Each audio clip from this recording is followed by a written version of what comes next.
김성철 목사와 함께하는 새벽입니다. 오늘은 성화의 과정으로서의 회개 두 번째 시간이고요. 본문은 누가복음 3장 어제의 본문과 동일합니다. 8절에 보면 그러므로 회개에 합당한 열매를 맺고 속으로 아브라함이 우리 조상이라 말하지 말라. 내가 너에게 이르노니 하나님이 능히 돌들로도 아브라함의 자손이 되게 하시리라. 굉장히 무서운 말씀이죠. 그래서 그럼 우리가 무엇을 하면 좋겠습니까? 이렇게 물었어요.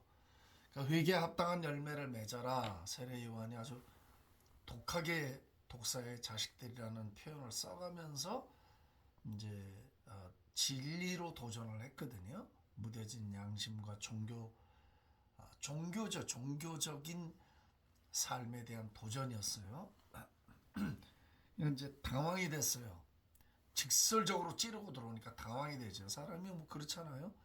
목사님들의 설교도 아주 직선적이고 날카로울 때 사람이 당황스러워요. 또 사람과 사람 간의 대화도 직설화법은 굉장히 사람을 당황하게 만들죠. 그래서 그럼 우리가 어떻게 하면 좋습니까? 무슨 열매를 맺으라는 겁니까? 회개에 합당한 열매가 어떤 건지 구체적으로 좀 말을 해달라 이렇게 요구를 했어요. 뭐 진심인지 아닌지 그거는 모르지만 어쨌든 회개에 합당한 열매를 맺어라. 그랬더니 11절에 옷 두 벌 있는 자는 옷 없는 자에게 나눠 줄 것이요 먹을 것이 있는 자도 그렇게 할 것이니라. 첫 번째 답입니다. 그럼 우리가 어떻게 하면 회개에 합당한 열매를 맺는 것입니까에 대한 첫 번째 답입니다. 그것은 옷이 두 벌 있다. 그 말은 옷이 여러 개 있다 뭐 그런 뜻이죠. 여분이 있다. 없어도 될 만한 여분이 있다. 그런 옷들이 여러 개 있다. 그 다음에 뭐 음식 먹을 것이 있는 자도 그렇게 하는 게 먹을 게 여유가 있다. 기본적인 삶에 그 기본은 돼 있는데 기본보다 더 누리는 삶을 말하는 거예요. 그럼 거기 부자도 들어갈 수 있겠죠. 여기서 흔히 말하는 재물관도 등장을 해요. 그럼 회개라는 게 합당한 열매를 맺는다고 했을 때 우리가 주여 나는 죄인입니다. 난 구속받았습니다. 할렐루야. 나는 오늘 죽어도 천국 갑니다. 라는 정도의 선에서 머무는 문제냐? 아니라는 거예요. 그것이 참다운 회개의 지표가 될 수 없다는 거죠. 그러니까 회개는 어디까지를 요구하고 있는가? 네 삶을 쪼개 쓸 수 있느냐? 잘 들어보세요. 회개하기 전의 삶은 모든 삶의 중심이 자기야, 자기. 나 중심으로 시계바퀴가 돌아요. 나만 행복하면 되고 나만 잘 살면 되고 내가 돈이 많으면 되고 나야. 나의 행복이. 예? 모든 게 나의 이익. 그러니까 내가 중심이 돼서 산 삶이었어요. 회개 전의 삶은. 그런데 이제는 예수님을 만나고 회개하고 새로운 삶으로 들어섰잖아요. 열매를 맺으라는 거지. 이제부터 과거와 달라야 된다는 거잖아요. 과거의 구습과 달라진 새로운 삶. 보라 그리스도 안에 새로운 피조물이라. 그러니까 새로운 종자가 됐다고 번역이 돼 있어요. 어떤 성경에는 완전히 New Human Race, 새 인류가 됐다 이렇게 번역한 책도 있어요. 굉장히 아주 의미심장한 번역이죠. 새 인류가 됐다는 거예요. 아니 전에 없었던 종자다 그 말이에요. 그러니까 우리는 그리스도 안에서 거듭났으니까 새로운 종자가 태어난 것과 마찬가지다 그 말이죠. 그러니까 뭐 적당히 비슷하거나 뭐 적당히 변화된 삶을 요구하고 있는 게 아니에요. 회개의 열매를 맺으라고 할 때 그것은 부담이 된다고 말할 수 있지만 삶의 깊숙한 부분에까지 자신을 위해 살아오던 삶, 자신의 이익, 자신의 부요, 자신을 치장하고 자신을 위해 쓰고 하는 데 집중하던 삶을 이제는 타인을 위해서 쓰는 삶으로의 전환이 바로 회개에 합당한 열매라는 거죠. 믿으시면 아멘 합시다. 아멘. 누가 그래요? 자기가 하나님께 깊이 빠지지 못하는 이유를 예수님을 믿고 나면 하나님이 뺏어가는 게 더 많다는 거야. 삶의 재미를. 그건 좀 심한 말이고 무식의 극치예요. 정말 은혜의 맛을 본 사람은 절대 그렇게 말 못하죠. 어떻게 그렇게 말해? 아직 은혜가 뭔지를 모르니까 하는 소리지. 하나님이 뺏어간 게 많아요? 여러분 그렇게 가진 게 많았어요? 난 항상 물어봐. 하나님 뺏은 게 많대. 그러면 그렇게 가진 게 많았어요 당신이? 아니 우리가 뭘 그렇게 가진 게 많았길래 하나님이 글쎄 욕심이 많으셔서 우리가 가진 걸 뺏어간단 말이에요. 아니 우리 가진 거 별로 없어요. 하나님 뺏어간 것도 없어. 뺏어갔다면 이기적인 마음, 죄악에 속한 본성 뭐 이런 걸 뺏어가셨겠지. 하나님 뭘 뺏어가요? 우리에게 준 게 더 많지. 훨씬 많아. 그런 말에 우리가 쏟거나 귀를 기울이면 안 돼요. 자, 옷 두 벌 있는 자 나나 줘라. 먹을 게 풍성하니 집에 싸놓고 곰팡이라게 하지 말고 좋은 걸 찾아서 또 먹고 또 먹고 또 먹고 하는 그런 삶을 살지. 자꾸 좋은 거 쫓아다니고 그런 데다 돈 쓰고 그런 것을 추구하는 삶에서 너 가진 게 밥그릇이 2개 있냐? 밥 한 끼 저쪽에 줄 수 있겠냐는 거예요. 그게 회개의 열매라는 거지. 그러니까 입술로 난 구원 받았어. 난 죽으면 천국 가. 예, 틀린 말은 아니에요. 그래서 제가 말씀드렸잖아요. 그것이 하나님이 원하던 삶은 아니었다고. 구원은 받을지 몰라. 그러나 우리를 구원하신 하늘의 뜻을 이루기에는 적합한 삶이 아니다 이 말이에요. 그래도 저한테 또 그렇게 말씀하시는 분들이 있어요. 목사님 천국만 가면 되지. 난 거기만 가도 장땡이야. 정말 그런 마음이라면 난 더 줄 말이 없어요. 순위 그밖에 안 되니까. 고작에서 하늘의 부름을 받고 하나님의 자녀가 된 이 영광스러운 삶을 그냥 천국만 가면 된다라고 생각하는 이 사고발상 자체가 참 용납하기 어려운 거야. 삶이 얼마나 누추해요. 그렇게 살면. 삶은 엉망으로 살고 대충 살고 개판으로 살다가 죽어서 천국만 가면 된다는 이런 저급한 기독교를 만들면 우리가 안 되는 거야. 국회도 국회의원 중에 집사 장로가 수두룩하고 청와대 안에도 집사 장로들이 있고 네? 국가기관 여기저기 신자들이 많아요. 대한민국은. 미국도 마찬가지고. 근데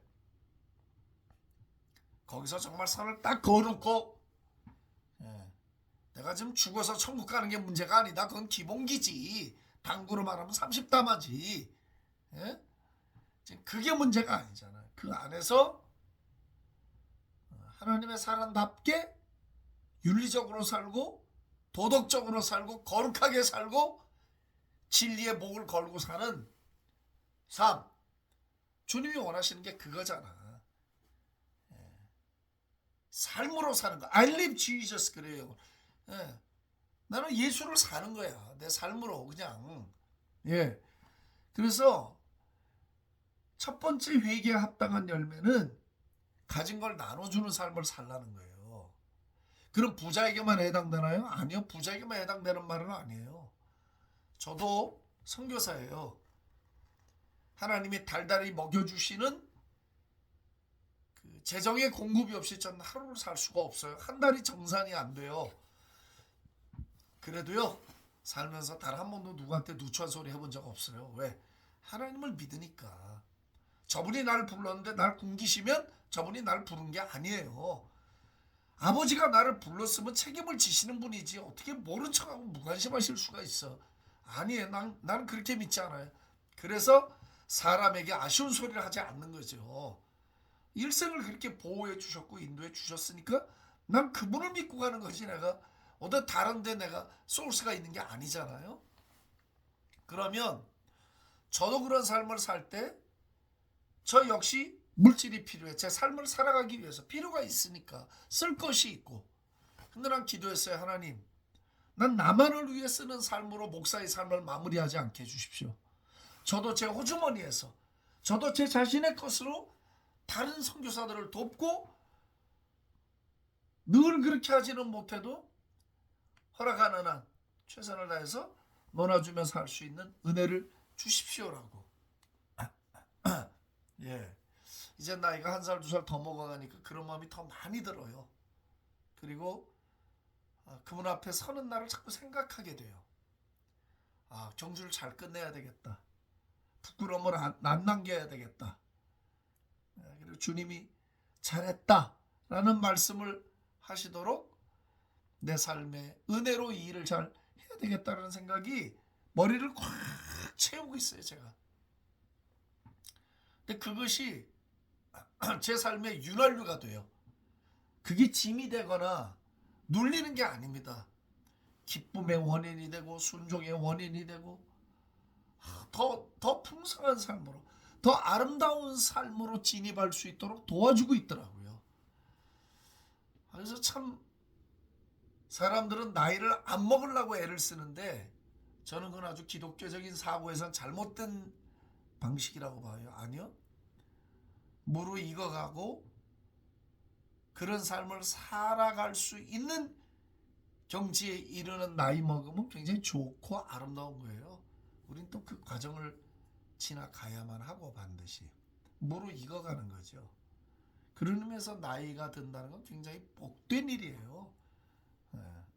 자꾸 젊어지려고만 애쓰는 것은 반성경적이에요. 무르익어야지 열매가 생기는 삶을 나이가 들면서 사는 거죠. 그래서 회개에 합당한 열매를 맺으라는 말을 리빙 바이블에서는 뭐라고 그러냐면 First and prove by the way you live that you really have repented. 네가 정말 당신이 회개했다고 하는 그 삶을 사는 방식으로 너를 증명하라는 거야. 회개했어? 그럼 회개한 사람이 사는 방식을 우리한테 보여줘. 그리고 그것으로 너를 증명해봐. 그런 뜻이거든요. 굉장히 도전되죠? 예. 사랑하는 성도 여러분, 여러분들에게 재물이 있으십니까? 여러분들이 먹고 사는 것보다 충분한 재물이 있으면 열심히 놀아주세요. 그게 회개에 합당한 열매예요. 회개하고 예수를 믿었는데 아직도 자기중심이고 내 식구밖에 모르고 옆엔 죽어나가든지 말든지 필요가 있든지 말든지, 예? 그런 삶을 살아가면 안 된다는 거야. 예, 난 여러분들에게 말합니다. 그건 아니에요. 예, 주변에 놀아주세요. 선교사들도 지금 고생 많이 해요. 사방천지에서. 뒤늦게 지진 났는데 최선을 다해서 할 수 있는 한 선교사들을 돕고 현지를 도와서 더 많은 영혼을 위로하고 교회가 개척될 수 있도록 돕는 거 절호의 기회잖아. 예, 그들을 위로할 수 있고 사랑으로 다가갈 수 있는 기회란 말이죠. 예, 호주머니에서 할 수 있는 한 주변의 필요를 돌아보는 삶이에요. 니드가 있는 사람들의 삶을 돌아보는 거. 먹을 게 집에 많냐? 놀아 먹어라. 집에 손님 불러라. 한 끼라도 먹여라. 사랑의 교제를 나눠라. 예, 그 sharing life, 나눠주는 삶, 나누는 삶으로 회개의 열매를 보이라는 거예요. 할렐루야. 해보면요, 재미있어요. 기쁨도 있고 보람도 있고 사람이 사는 것 같아요.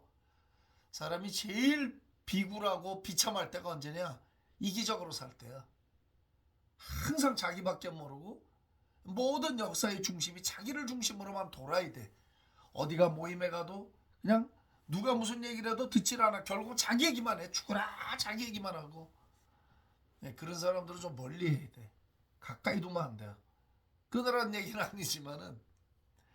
그래서 오늘 이 말씀, 옷 2벌 있는 자는 옷 없는 자에게 나눠주고 먹을 것이 있는 자도 먹을 게 필요한 사람에 나눠주라는 회개 첫 번째 열매. 우리가 이것을 실천하면서 살아가는 그런 삶이 될 수 있기를 바랍니다. 하나님 아버지, 주신 말씀 우리가 즐거운 마음으로 듣습니다. 순종하는 마음으로 듣습니다. 할렐루야. 나누어 주고 같이 동행해 나가는 예수님이 성찬의 제물로 자신의 살과 피를 띄워줬듯이 우리도 주변을 향해 살과 피를 나눠주며 살아갈 수 있는 성찬의 삶을 살게 해 주시옵소서. 할렐루야. 감사와 찬송을 주 앞에 올려드리고 예수님의 존귀하신 이름으로 기도합니다. 아멘. 내일 뵙겠습니다.